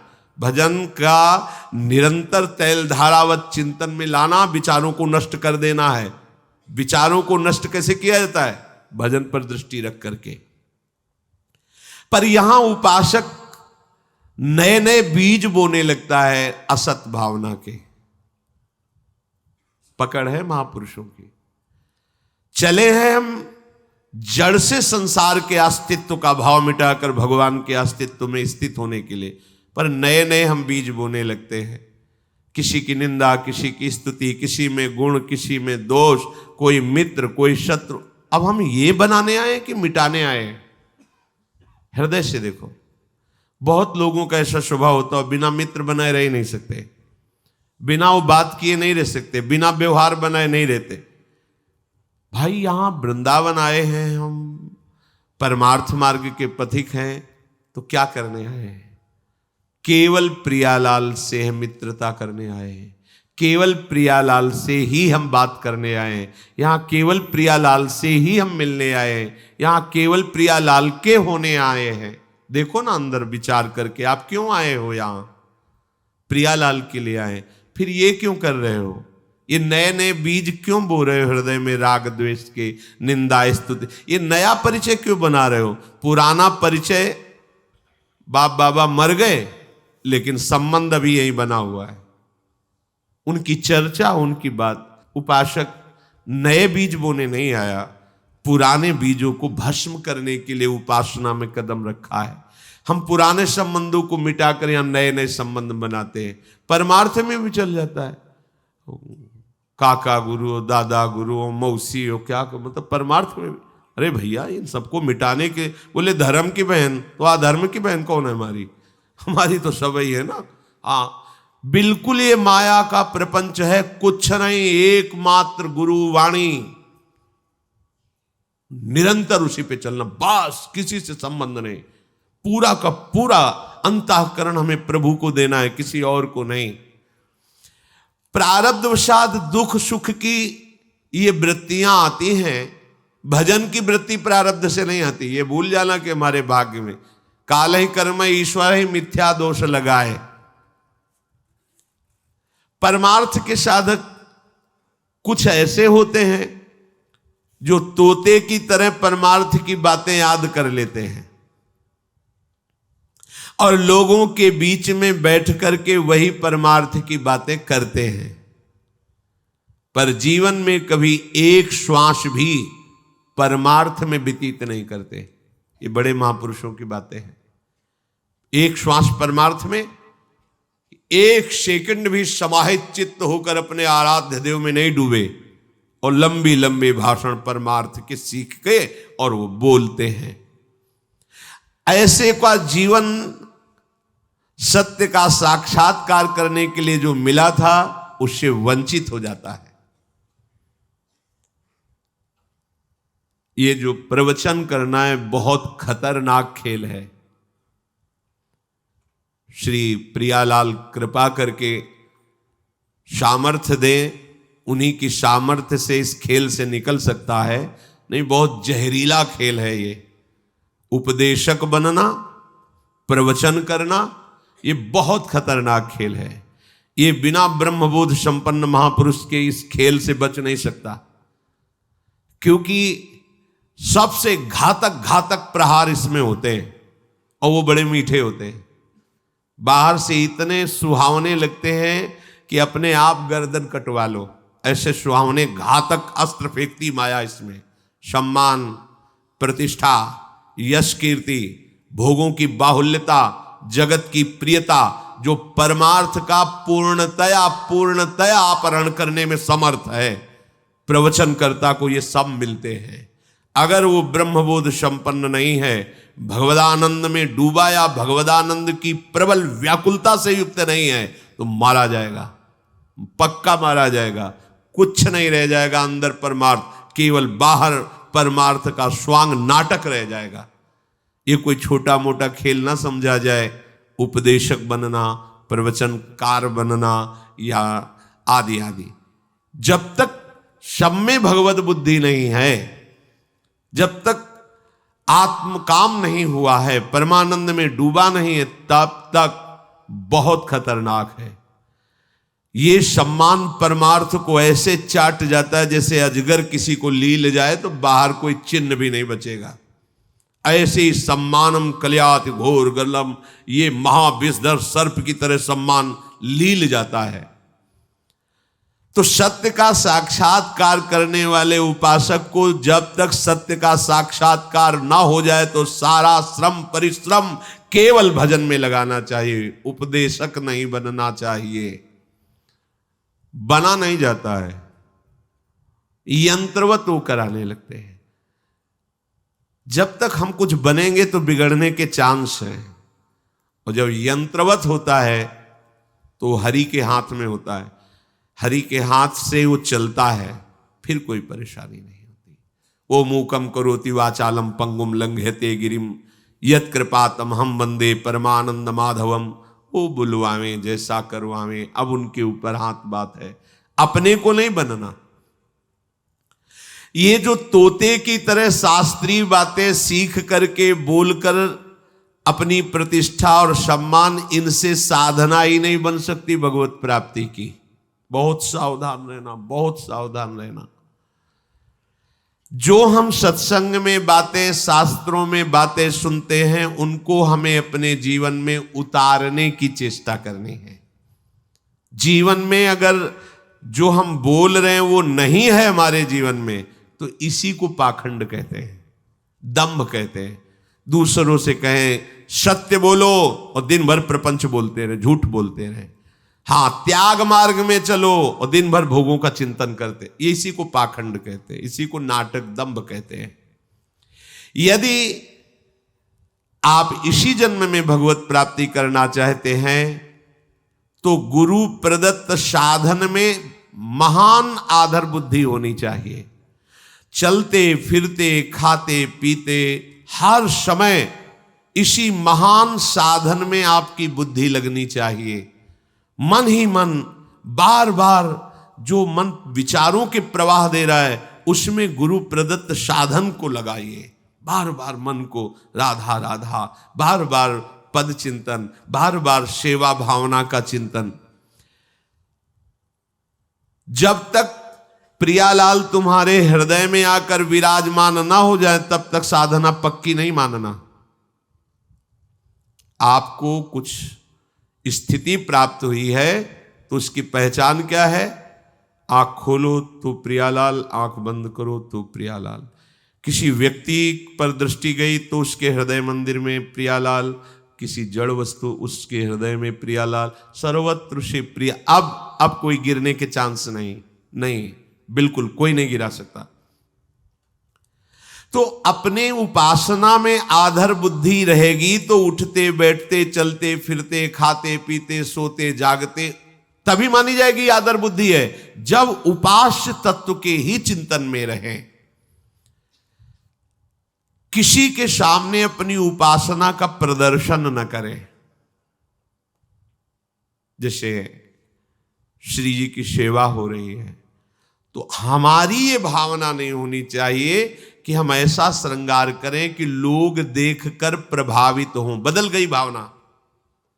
हम अपनी लाडली जी को दुलार कर रहे हैं, लाडली जी ने जिन्हें दर्शन के लिए बुलाया है वो बैठे देख रहे हैं, वो बैठे सुन रहे हैं। हम नृत्य कर रहे हैं अपनी लाडली जी के लिए, आप दर्शन करने आए। लाडली जी ने आपको बुलाया है क्योंकि जिन पर हमारी लाडली जी की कृपा है वही इस वृंदावन में आते हैं। वृंदावन में भी आकर के यहाँ वही आएंगे जिससे लाडली जी बुलाएंगी, क्योंकि बिना लाडली जी के बुलाए आप यहाँ बैठ नहीं सकते, क्योंकि ये राधा केली कुंज है। ये राधा केली कुंज है। राधा केली कुंज में उसी का प्रवेश होगा जिसको श्री किशोरी जी ने पास किया। आ जाओ दर्शन करो। हमारा भाव केवल आराध्य देव पर होना चाहिए। जैसे अपने लोग नृत्य करते हैं, ये अगर भाव है कि चार लोग देख करके कहें कि वाह कैसा नृत्य है, और हमारे अंदर ये भाव है कि वो वाह बोले, तो वो उपासना नहीं होगी, वो वासना होगी। और अगर हमारे हृदय में कि मेरी महारानी जो लाडली जो विराजमान है और उनको सुखी करने के लिए हम, बहुत बड़ा साधन है भगवत प्राप्ति का। ये जो नृत्य है ये बहुत बड़ा साधन है। मतलब इससे लाडली जो बहुत जल्दी रीझ जाती है। हमारे रिजवाल ठाकुर हैं, मधुकर शाह जी राजा थे पर परम वैष्णव भी थे। तो दिन भर तो अन्य सेवाओं में, भगवत सेवा और राज सेवा, पर रात्रि में वो एकांत में जाकर के शयन के समय, जब श्री ठाकुर जी महाराज का शयन होता, उस समय अपने चरणों में नूपुर बांध करके और भक्तजन ताल मृदंगादि के द्वारा संगीत, और वो नाचते थे। नृत्य में वो इतने बेसुध हो जाते थे कि मैं नाच रहा हूं इसकी स्मृति गई, प्रभु को रिझाने के लिए। नियम था, रोज नियम से। और आपको बताएं, जो आप उपासना करो उसे नियम से करो। नियम से सत्संग सुनो, नियम से जप का एक नियम लो, नियम से सेवा जो लो, बहुत काल तक, दीर्घ काल निरंतर सत्कार सेवितो दृढ़ भूमि। जब दीर्घ काल तक किसी कार्य को आप सत्कार पूर्वक निरंतर करेंगे तो आप सिद्ध हो जाएंगे। कोई लोग कहते हैं हमें 20 वर्ष हो गए नाम जप किए, कोई अनुभव नहीं हो रहा। 20 वर्ष कितनी मजाक की बात कर दी। आप कुछ वर्ष नियम से नाम जप करके देखिए, जैसे साधना में साधक चलते हैं, आनंद ही आनंद होगा। अब चलनी में गैया दुहे और दोष दही को दे, बेविचार, गंदे भोजन, गंदे लोगों का संग, गंदे आचरण, और आपको हमें 50 वर्ष हो गए तो 50 जन्म हो जाएंगे भाई। असाधन करते हुए कभी अनुभव थोड़ी होता परमानंद का। एक दिन वो मधुकर शाह जी किसी सेवा कार्य से विलंब हो गया है, ठाकुर जी का शयन हो गया। बहुत उनको हृदय में दुख हुआ कि आज तो ठाकुर जी के आगे नृत्य नहीं कर पाए। ये कुछ लोग टिप्पणी करते हैं बाहर के लिए कि यह नाचना कूदना क्या है, बैठ के ध्यान करो। अगर सबई स्वाद तुम्हें पता चल जाता तो महापुरुष ना हो जाते। आपको क्या पता है, जब आनंद की उमगन होती है और अपने प्यारे के सामने नृत्य किया जाता है तो प्यारे कुछ न्यौछावर देते हैं। वो न्यौछावर होती प्रेम, जो किसी साधना से नहीं मिलता, केवल प्यारे की कृपा से मिलता है। ये जो लोग कहते हैं ना कि देखो बाबा जी लोग नृत्य कर रहे हैं या किसी का ऐसा, ये नाचना गाना क्या है, क्या जाने। वही फिर बात निर्गुण निराकार हो बोले तो मूर्ति की उपासना। अभी एक अंग को जानते हो, सर्वांग नहीं जानते। जब सर्वांग जानोगे, सनकादि से बड़ा कोई ज्ञानी है, इनसे बड़ा कोई त्यागी लंगोटी भी नहीं लगाते। हर समय हरिशरणम हरिशरणम। देखो भागवत में आया है कि कोई मृदंग बजा रहा है, कोई तो सनकादि नृत्य कर रहे हैं। सुखदेव जी भाव वर्णन, भाव भीनी भंगियां प्रकट करते हुए नृत्य कर रहे हैं। आप क्या जानो, ये नृत्य प्रियालाल को प्रसन्न कर। एक बार शाम के 4 बजे पूज्य गुरुदेव भगवान लाडली कुंज में जब रहते थे तो सेवा में, पद गायन की सेवा में जाते थे, तो देखा कि पर्दा बंद, दरवाजा बंद, एकदम शांत। जरा सा पर्दा खुला था तो देखा श्री जी के सामने महाराज जी ऐसे भाव, कोई स्वर नहीं, कोई ताल नहीं, बस ऐसे 1 घंटा चुपचाप खड़े रहोगे। देखा बस वही चल रहा है। अब कितना डूबे हैं कि सामने लाडली लाल हैं। प्रियालाल के लिए नृत्य, चाहे सभा में नृत्य हो, चाहे एकांत में नृत्य हो, प्रियालाल के लिए। ये जो मानते हैं ना कि ये नृत्य करना दिखावा है, ऐसा नहीं है। मीरा जी रात्रि रात्रि भर अपने गिरधर के सामने नृत्य करते। यो नृत्यति प्रहृष्टात्मा भावैर बहु सुभक्तितः सा निर्दहति पापानि मनवंतर सतेष्वपि। नृत्यताम श्रीपतेरग्रे तालिका वादनैर्भृशम उड्डीयन्ते शरीरस्था सर्वे पातक पक्षिणः। जो उपासक आनंद में भर करके इस विचार से कि जो मैं नृत्य कर रहा हूं मेरे प्रियतम प्रसन्न हो, प्रभु के विग्रह के आगे नृत्य करता है, उसके सैकड़ों मनवंतरों के जन्मों के पाप नष्ट हो जाते हैं। यो नृत्यति प्रहृष्ट आत्मा भावैर बहु शुभक्तितः स निर्दहति पापानि मनवंतर सतेष्वपि। सैकड़ों मनवंतर में जो हजारों जन्म हुए, उन सब जन्मों के पाप नष्ट होते हैं प्रभु के सामने नृत्य करना। नृत्यताम श्रीपते अग्रे तालिका वादनैर भृशम। ताली बजाते हुए प्रभु के सामने आप नाच रहे तो आपके शरीर में जो पाप छुपे हुए सब नष्ट हो रहे, सब उड़ रहे। जैसे ताली बजाने से पक्षी उड़ जाते हैं, ऐसे जो ताली बजाते हुए प्रभु का नाम कीर्तन करते हुए प्रभु के सामने नृत्य करते हैं तो शरीर स्थाः सर्वे पातक पक्षिणः। पाप रूपी पक्षी शरीर के स्थान से हट करके निकल जाते हैं। प्रभु जी हमारे स्वामी हैं और मैं उनका सेवक हूं। उनको रिझाने के लिए मैं नृत्य कर रहा हूं, गान कर रहा हूं। पर गान का, नृत्य का भाव किसी और के दिखाने के लिए नहीं होना चाहिए। जैसे बहुत कला प्रवृत्ति से नाच करके अंदर भाव है कि दूसरे रीझें, बस बात बदल गई, अब वो उपासना नहीं रही। दूसरे की दृष्टि में आना कि मैं बहुत बढ़िया, ये अपने भाव हैं। अब उपासना नहीं रही, अब केवल नाटक है। लेकिन वही नृत्य यदि प्रभु को केवल निमित्त बना, प्रभु को केवल प्रभु को लक्ष्य बना, बस वही आपकी भगवत प्राप्ति का हेतु हो जाएगा। संसार में सब नाच ही रहे हैं, माया नचा रही है, परंतु वो बड़े भाग्यशाली हैं जो प्रभु के सामने नृत्य करते हैं। प्रेम का पंथ निराला है। जब तक हमारे हृदय में किसी और की स्मृति है, किसी और के रिझाने का भाव है, तब तक प्रेम का स्पर्श नहीं होता। एक हड़िया सराय है, प्रयाग से 6 कोस की दूरी पर। वहां श्री ठाकुर जी की सेवा का विस्तार करके नारायण दास जी नाम के एक संत थे। वो जब श्रृंगार कर लेते तो बहुत जोर से फिर नाचते थे, घंटों नाचते श्री ठाकुर जी के आगे। उनका नृत्य ऐसा होता था कि लोग आश्चर्यचकित हो जाते थे। एक होता है बनावटी नृत्य और एक होता है भावात्मक नृत्य, जिसकी दृष्टि में कि सामने प्रभु हैं, उसमें फिर दिव्यता आ जाती है। जो इनके नृत्य को देखे वो लट्टू हो जाए, आसक्त हो जाए। उनकी भावभंगियां, आंखों से आंसू झर रहे, रोमांच हो रहा है, सामने प्रभु बैठे नृत्य कर रहे। तो वहां का शासक मीर था।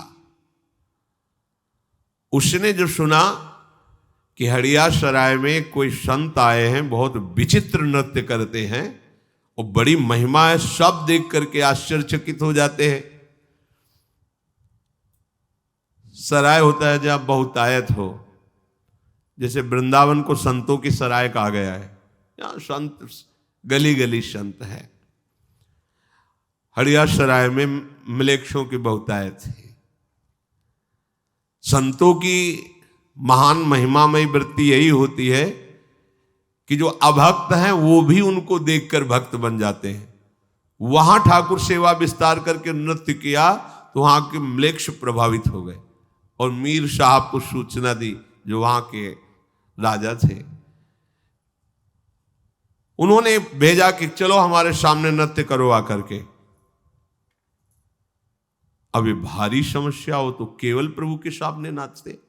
हरि ही के आगे नृत्य करे, हिये धरे यही धरे, देश देशनी में जहां भक्त भीर है, हड़िया सराय मध्य जाय के निवास लियो, लियो सुनि नाम सो म्लेच्छ जाति मीर है, बोली के पठाए महाजन हरिजन सबे, आयो है सदन गुनी, ल्याओ चाह पीर है। आनी के सुनाई भई बड़ी कठिनाई, अब कीजे जोई भाई वो निपट अधीर है। नारायण दास जी केवल अपने प्रभु के लिए नाचते थे, संत थे, पर उनके जब नृत्य की महिमा वो मीर राजा ने सुनी, उन्होंने आदेश किया कि यहां जितने भी देश के गुणी हैं सब बुलाए जाते हैं, तुम नृत्य के गुणी हो, आओ और हमारे दरबार में हमको नृत्य दिखाओ। ये बड़ी समस्या में फंस गए कि राजा है, अगर इसकी बात नहीं मानते तो ये भक्तों को और भक्तों को सताएगा भी, अगर बात मानते तो हमारा नियम टूटता है, क्योंकि हम केवल प्रभु के लिए नृत्य करते हैं, किसी और के लिए नहीं। ऐसा होता है। पहले बादशाह लोग, राजा लोग संतों को अपने दरबार में बुलाते थे उनकी सिद्धियां देखने के लिए। गोस्वामी जी को भी बुलाया था, तुलसीदास जी को अकबर सम्राट ने, पहला पहला परिचय था। सुना तो आदेश भेजा। संतों को लगता था कि अगर नहीं जाएंगे तो ये संत द्रोह ना पैदा कर दे, संतों को मारना, संतों को सताना, इसलिए अगर हमारे जाने से राजी हो जाए तो चलो। संतों की भावना पुष्ट हो जाए इसलिए महापुरुष जन जाते थे, कोई डरते नहीं थे। गए ना कोई प्रणाम ना कोई नमस्कार, जो भगवान के भक्त होते हैं सब बैठा लो, थोड़ा भक्त हृदय भी। चमत्कार दिखाओ, आप सिद्ध संत हो हिंदू धर्म के, चमत्कार दिखाओ। तो उनका हमें तो कोई चमत्कार आता नहीं, हम तो राम राम राम जपते, जो प्रभु दे देते हैं पा लेते हैं, हमें तो कोई चमत्कार। बोले हमने सुना है तुम सिद्ध पुरुष हो, चमत्कार दिखाओ, हमारी आज्ञा का उल्लंघन मत करो। तो उनका वास्तविक मुझे कोई चमत्कार नहीं आता है। और वास्तविक जो भक्त है उनके, उनका हमारी आज्ञा का उल्लंघन का मतलब समझते हो? हमें आता ही नहीं तो हम क्या आपको दिखाएं, हम तो बस राम राम राम इतने जानते हैं। बोले नहीं, मैं जाओ इनको जेल में बंद करो, खाना पीना बंद कर दो, इनका बंद कर, जेल में बंद। गोस्वामी जी ने हनुमान जी से कहा कि हमें जेल वेल से तो कोई परेशानी है नहीं, चाहे आप गंगा किनारे रखो चाहे जेल में रखो, तो हमें तो सियाराम ही कहना है। पर आप अपनी इज्जत देख लो। क्या इज्जत? आप सियाराम के दास, हम सियाराम के दास, बादशाह में जेल में बंद करवा दिया आप। वही हनुमान बाण की रचना, हनु हनु हनुमंत हटीले बह रही मार वज्र की, करोड़ों अरबों बानर प्रकट हो गया। जहां एक बंदर नहीं दिखाया, अरबों बानर विध्वंस मचा दिया दिल्ली में, बादशाह के महल में हजारों जितने सैनिक अंग रक्षक उठा, उनको कोई जरूरत है बंदूक की क्या? अब सैनिक लिए खड़े, पीछे से आग चढ़े, मुंह भरा गिरा, एक से बलवान बाण, हाहाकार मच गया। मिनट भर में सूचना गई कि उस फकीर को बाहर निकालो, विध्वंस हो जाएगी पूरी दिल्ली। सामने जाकर के हाथ जोड़े प्रणाम करके अकबर, अरे आप ये चमत्कार पहले दिखा देते। बोले हमें पता ही नहीं कि चमत्कार है, हम कोई चमत्कार है, हम तो बस राम राम राम जान। अगर संतों से कोई पूछे कि तुम्हारा चमत्कार क्या, तो क्या जानेंगे? अब राधा राधा कहते हैं, उनकी जूठन पाके जी रहे, अब क्या चमत्कार है? वो करे जो तुम्हारे ऊपर करे, हमें क्या? वो कोई कहते हैं हमने स्वप्न में देखा, आप ये, हम क्या जाने, मालिक जाने। हो क्या तुम्हें स्वप्न में समझा रहे हो, क्या जागृत में समझा रहे?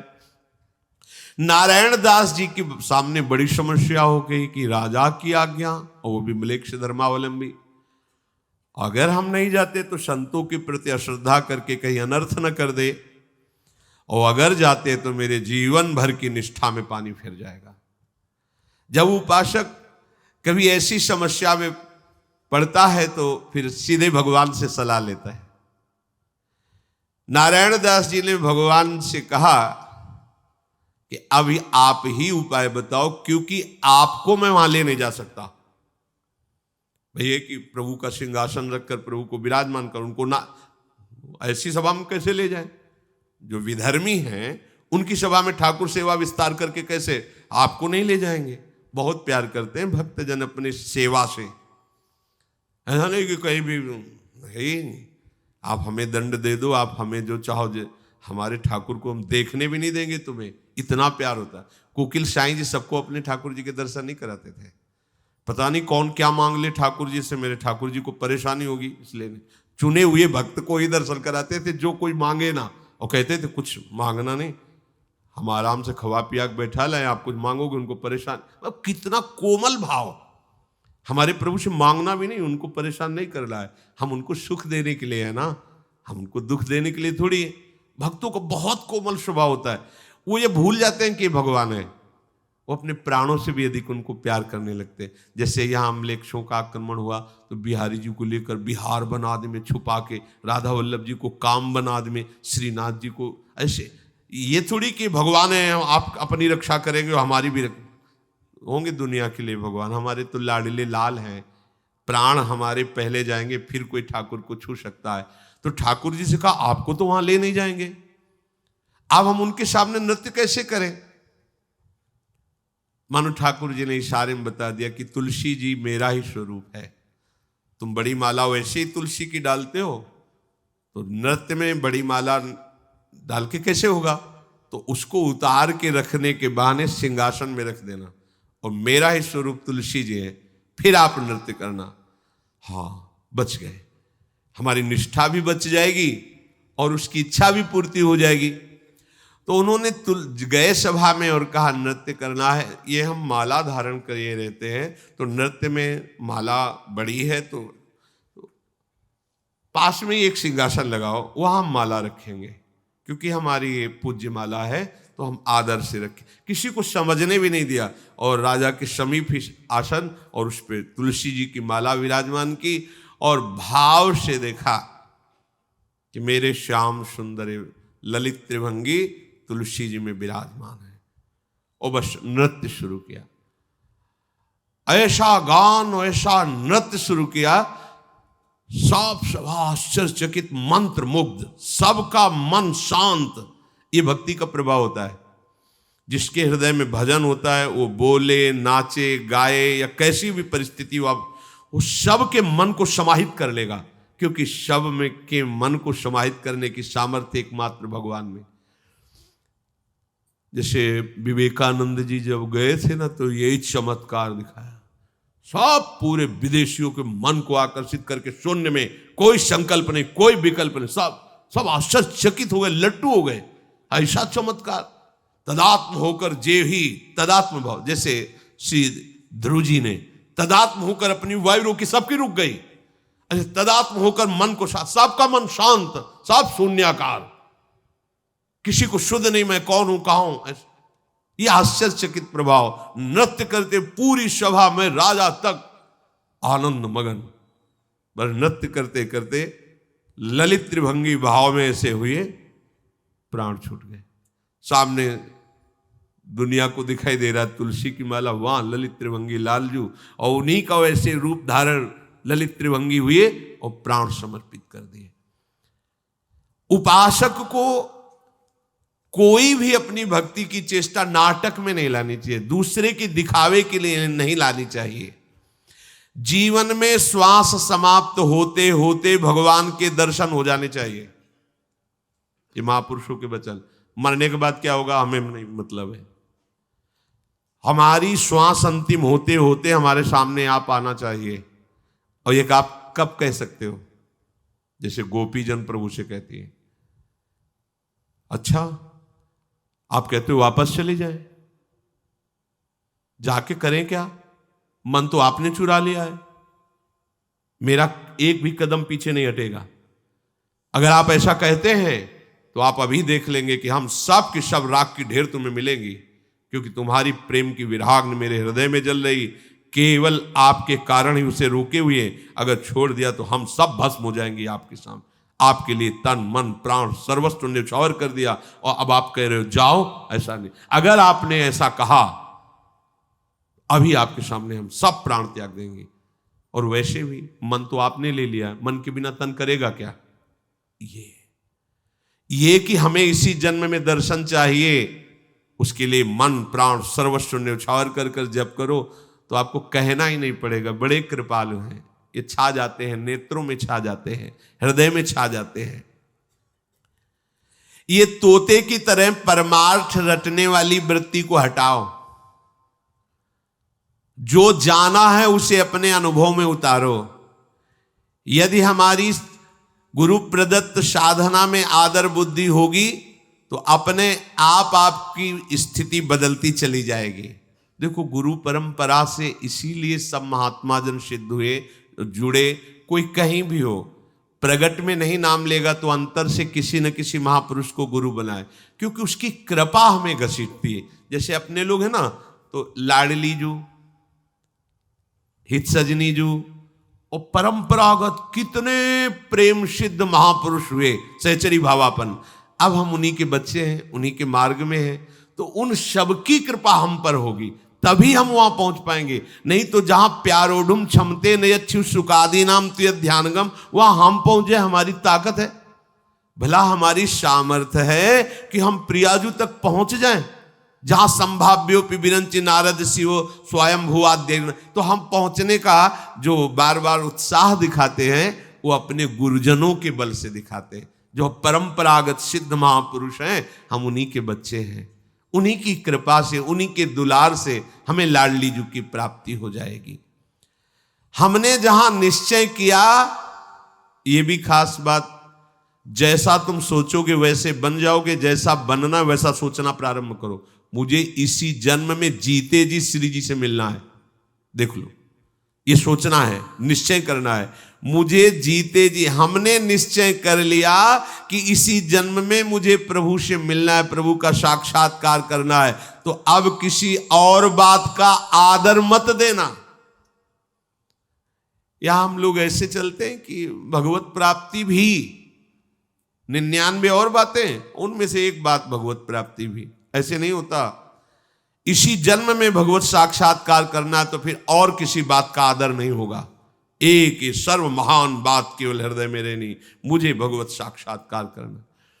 एक अयोध्या में सिद्ध संत भगवान थे, तो एक भागवत प्रवक्ता जी ने उनसे कहा कि मैंने भागवत सीखा है और आपको सुनाना चाहते हैं। तो उनका जैसी श्रीहरि की इच्छा, तो उन्होंने सुनाया भागवत 7 दिन आके। तो कहा भाई कुछ दक्षिणा भी देनी चाहिए भागवताचार्य को। तो संत भगवान ने कहा जो तुम्हारे हृदय में हो वो तुम मांग लो। तो उनका भगवान हमारे संतान नहीं होती, अगर एक बेटा हो जाए, बोले जाओ राम जी की कृपा से हो जाएगा। और तो भगवान धन की भी समस्या है, जाओ ये भी हो जाएगा। चुप हो गए संत भगवान। बोले प्रभु भगवान की भक्ति भी दे दीजिए। भगवान की भक्ति दे दीजिए, दबका दो। पहले नंबर में बेटा, फिर दूसरे, फिर तीसरे नंबर में भगवान की भक्ति। ऐसे थोड़ी होता है। यदि तुम पहले बोलते कि भगवान की भक्ति और बाद में ये बोलते तो चल जाता, लेकिन तुमने पहले पुत्र और धन मांगा, अब तुम भगवान की भक्ति के अधिकार को खो चुके हो। तो जब हम ये भाव हृदय में रखते हैं कि मुझे प्रियाजू की प्राप्ति करनी है, तो फिर हमें किसी अन्य भाव, अन्य बात का आदर हृदय में नहीं करना चाहिए। नहीं, ये बात झूठी मानी जाएगी, तभी हमें भगवत साक्षात्कार नहीं होता। प्रभु की जगह केवल प्रभु होने चाहिए। हृदय में देखिए, प्रभु की जगह केवल प्रभु। और अभी हमारे हृदय की दशा क्या है अपने लोगों की? प्रभु बहुत छोटी जगह में है और विषय और शरीर संबंध बहुत बड़ी जगह में है। अनुकूल नहीं पड़ा तो गुरु छूट गए, मंत्र छूट गई, उपासना छूट गई। वही परिवार, वही भोग सामग्री, वही रुपया पैसा प्रदान हो गया। ऐसा नहीं, प्रभु के समान केवल प्रभु हैं, तो प्रभु की जगह में केवल प्रभु हैं। दूसरा कोई वस्तु, व्यक्ति, स्थान नहीं होना चाहिए उस जगह में। तो इसी जन्म में भगवत साक्षात्कार हो जाएगा। हमें इसी जन्म में भगवत साक्षात्कार क्यों नहीं होता? क्योंकि प्रभु की जगह में बहुत कुछ रखे हुए हैं। प्रभु तो मिल ही जाएंगे ना, घर की बात है। भोग बड़ा दुर्लभ है, भोजन बड़ा दुर्लभ है। परान्नम दुर्लभम लोके देहोयम पुला पुला। शरीर तो बार बार मिलता है, निमंत्रण थोड़ी बार बार मिलता है। दबा के पाओ, खूब सामने भोग उपस्थित हो गया। भगवान तो कल फिर क्षमा मांग के भजन कर लेंगे, मिल ही जाएंगे। लेकिन आज ये भोग जो मिल रहा है, ये पता नहीं भाग्य में मिले कि ना मिले। मतलब भगवान से भी बढ़कर भोग, भगवान से भी बढ़कर रुपया पैसा, व्यक्ति, वस्तु, महत्व, ये नहीं।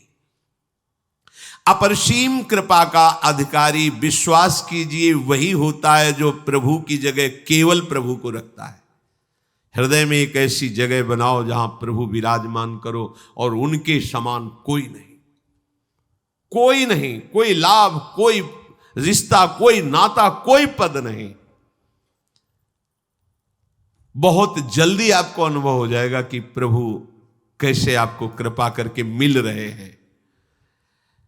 जब आपकी आराध्य देव का नाम स्मरण करते ही आंसू आने लगे तो जान लेना मिलने का समय बहुत नजदीक आ रहा है। नाटक वाले नहीं होने चाहिए, कुछ नाटक के भी होते हैं कि मतलब बात कुछ और चल रही है अंदर, ऐसा होता है। एक बार राधा वल्लभ सत्संग में बताया, राधा वल्लभ लाल जी के दर्शन कर रहे थे तो एक सामने व्यक्ति खड़ा आंसू गिरा रहा था, तो ऐसे बगल में था, देखा तो बार बार उसके चरण पड़ने का मन हुआ कि हमारे प्रभु की रूप माधुरी को देखकर कैसा रो रहा है।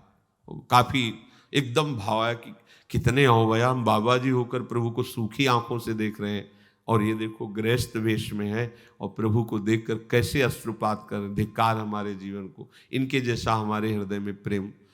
फिर थोड़ी देर के बाद वो जो विनय शुरू किया, आपने बचा लिया पत्नी को, प्रभु अगर आप ना बचाते तो मैं आप बिल्कुल जीता ले। अरे भाई पतली के लिए रो रहा पतली के लिए रो रहा है, हम समझ रहे तो राधा वल्लभ लाल की रूप माधुरी में डूब के रो रहा है।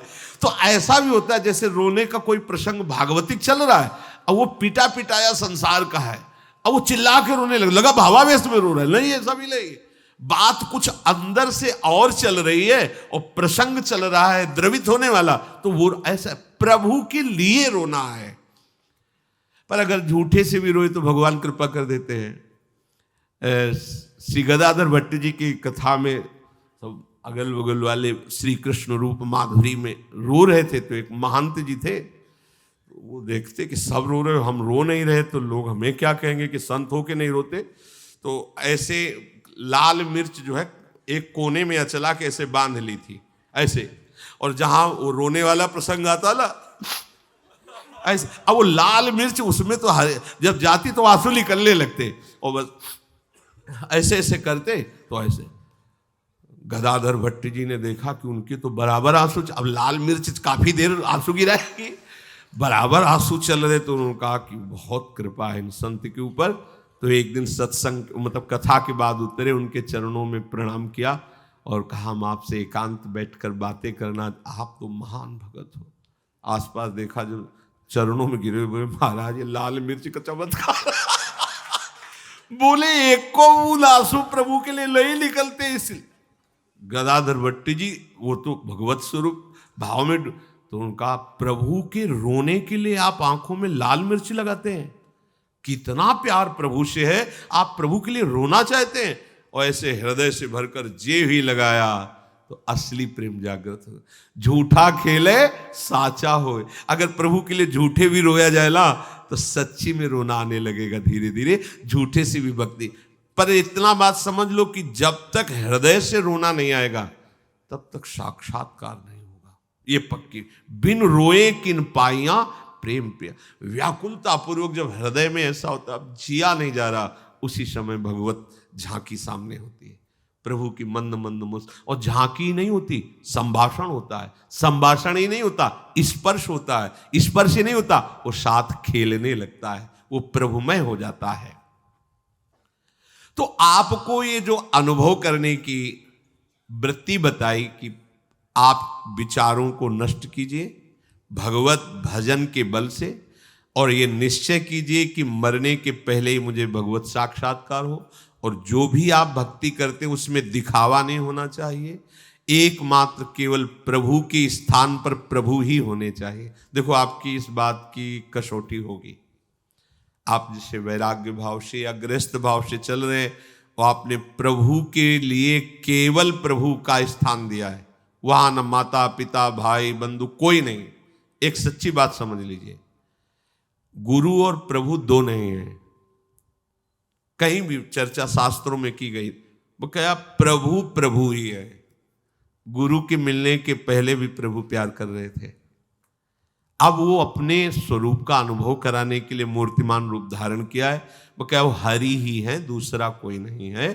हरि के सिवा कोई गुरु नहीं हो सकता, गुरु ही हरि है, हरि ही गुरु। बंदो गुरुपद कंज कृपा सिंधु नर रूप हरि, महामोतम पुंज जासु कृपा। तो हमारे हृदय में ये बात बैठ जानी चाहिए कि हरि की जगह में केवल हरि ही है, दूसरा कोई नहीं। उनके हम लोग बहुत निम्न नीच स्वभाव के जन हैं। छोटे से विषय को देखा, प्रभु को भूल गए, मतलब प्रभु से बड़ा वो विषय हो गया। किसी व्यक्ति मिला, प्रभु को भूल गए, मतलब व्यक्ति बड़ा हो गया। प्रभु भूल तो उसी को जाएंगे ना जो कम आनंद वाली चीज होगी। अधिक आनंद वाली चीज हमारी स्मृति को खींच लेगी। तो यदि हमारी सानिध्य की वृत्ति में कोई विषय, कोई व्यक्ति, कोई वस्तु, कोई स्थान, कोई पद, कोई घटना आई और हम प्रभु को भूल गए, तो वो प्रभु से बढ़कर हो गई। ये निंदनीय बात हमारे हृदय में नहीं होनी चाहिए।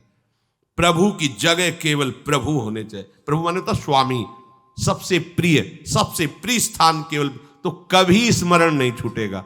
हम लोग प्रभु को बहुत छोटे स्थान पर रखे हुए हैं, मतलब इतने छोटे स्थान पर, एक रसगुल्ला से भी छोटे स्थान पर, एक रसगुल्ला से भी छोटे। भूल गए राधा, मतलब रसगुल्ला का स्वाद राधा नाम सुधा रसम से ज्यादा हो गया। छोटी सी घटना, इसे आप अंदर से देखो, ये चिंतन का विषय। छोटी सी घटना, छोटा सा दृश्य, छोटा सा सुख हमें प्रभु का विस्मरण करा देता है। क्यों? क्योंकि प्रभु का स्थान बहुत कमजोर हमारे हृदय में। जिस दिन ऐसा होगा, शास्त्र में वर्णन है, त्रिभुवन की राज्यलक्ष्मी देने पर भी आधे पल के लिए प्रभु का विस्मरण ना हो, वही महाभागवत है। महाप्रलय की दशा हो तो भी भगवान का विस्मरण नहीं, महाआनंद की दशा हो तो भी भगवान का विस्मरण नहीं। तो हमें इसी जन्म में प्यारे जू का साक्षात्कार हो जाएगा। क्योंकि जैसे वायु कहीं भी हो, वो आकाश में, आकाश माने अवकाश, अवकाश माने शब्द, यहां आकाश है, आकाश का गुण शब्द है। यहां पुलाई है, बिना पुलाई की आवाज नहीं आ सकती, और जहां पुलाई है वहां वायु है। सब बंद कर दो, अगर वायु ना हो तो सब मर जाए, तो वायु है। ऐसे ही बिना प्रभु के हम है ही नहीं, हमारी सत्ता ही प्रभु। जो है यार, उसको प्राप्त करने में क्या दिक्कत है? जो नहीं है वो उसमें तुम आसक्त हो, यही दिक्कत है। ये शरीर नहीं है, दिखाई देता है पर नहीं है। ये बड़ा आश्चर्य की बात। ये कल नहीं था, ये कल नहीं रहेगा, अभी केवल दिखाई दे, खोजने पर भी नहीं मिलेगा, पूरी सृष्टि में नहीं मिलेगा। और ये माया के प्रभाव के कारण सामने सत्य भास रहा है नहीं। प्रभु थे, प्रभु है, जो इसमें प्रभु हैं वो हैं, वो रहेंगे, वही थे। अब इस सत्य बात को कम से कम आप लोग तो समझ लें। जो अपने लोग परमार्थ के प्रति संसार में रचे पचे हैं, उनकी बात जाने दो। आप लोग तो सत्संग सुनते हैं, एकमात्र हम प्रभु में। जैसे हम कहीं भी चले, भूमि ही आश्रय होती है, ऐसे हमारा एक एक श्वास, एक एक सेकंड प्रभु की गोद में व्यतीत हो रहा है। हम समझ नहीं पा रहे, प्रभु की गोद में हम बैठे हैं। हमारे हृदय में सूक्ष्म रूप से प्रभु बैठे हैं, विराट रूप से हम उन्हीं में खेल रहे हैं, उन्हीं में जी रहे हैं, उन्हीं में श्वास ले रहे हैं। अरे भाई, उनकी प्राप्ति के लिए केवल उनका तुम स्थान दृढ़ करो हृदय में। हमारी भगवत प्राप्ति में सबसे बड़ा विघ्न है कि भगवान को बहुत छोटी जगह में रखे, बहुत छोटी जगह में। किसी ने कह दे पाखंडी है, भूल गए भगवान को और उसका चिंतन होने। देख लेना आप, वो सब नाटक ही चल रहा है, बस कान में भर बात पड़े तो हमको तुम नाटक समझ रहे हो। हम ऐसे, हम भूल गए भगवान। एक शब्द भुला सकता है प्रभु को। कितने छोटे हम प्रभु को मान रहे हैं अपने अपने हृदय में। ऐसे महान आनंद दाता को क्या स्थान दिए हुए हैं। एक कोई मुस्कुरा दे तो खत्म। 10 साल से माला चला रहे हैं प्रभु के लिए, उनकी मुस्कुराहट में सेकंड भर मन नहीं फंसा। और ऐसे कोई मुस्कुराएगा, हम आपको बहुत प्यार करते हैं, माला टांग दोगे ऐसे। बड़ा विचित्र खेल है। देखो माया का आकर्षण कितना विचित्र खेल है। हम प्रभु को कितना छोटा, कितना सस्ता, 100 रुपया निकाले 100 का नोट, भगवान को भूल गए। इन बातों को देखो। ये जब तक कमियां दूर नहीं करोगे तब तक प्रभु के लिए स्थान आप विशिष्ट नहीं दे रहे। और इतने विशिष्ट प्रभु को विशिष्ट स्थान देने वाले को इसी जन्म में भगवत प्राप्ति हो जाती है। जैसे गोपीजन कह रहे हैं, उद्धव तुम्हारा उपदेश कहाँ हम रखे, हमारे हृदय में ठौर ही नहीं रहेगी, ना ही न रहो ही हमारा ठौर। अब हृदय में तो कान भय प्राण में, प्राण भय कान में, ही में ना जान परे कान है कि प्राण है। अपने जीवन को प्रभु से भर लो, प्रभु के लिए ही संकल्प बने, प्रभु के लिए ही निश्चय हो, प्रभु का ही चिंतन हो, प्रभु की दासत्वा हो। हमारे अंदर दासता का भाव विषयों की तरफ है। कोई भी विषय हमें गुलाम बना करके रौंद रहा है, जब तक प्रभु की दासता नहीं आएगी तब तक ये रौंदते रहेंगे, चाहे जितना भेष बदल लो, चाहे जो देश बदल लो। पक्का समझ लेना, अनुभव की बात कह रहे हैं। इनकी दासता में सामर्थ्य है कि विषय दासता से मुक्त होने में कोई श्रम नहीं लगेगा। तो प्रभु के चरणों का आश्रय लेकर निरंतर भजन प्राण रहे। श्री राधा वल्लभ लाल।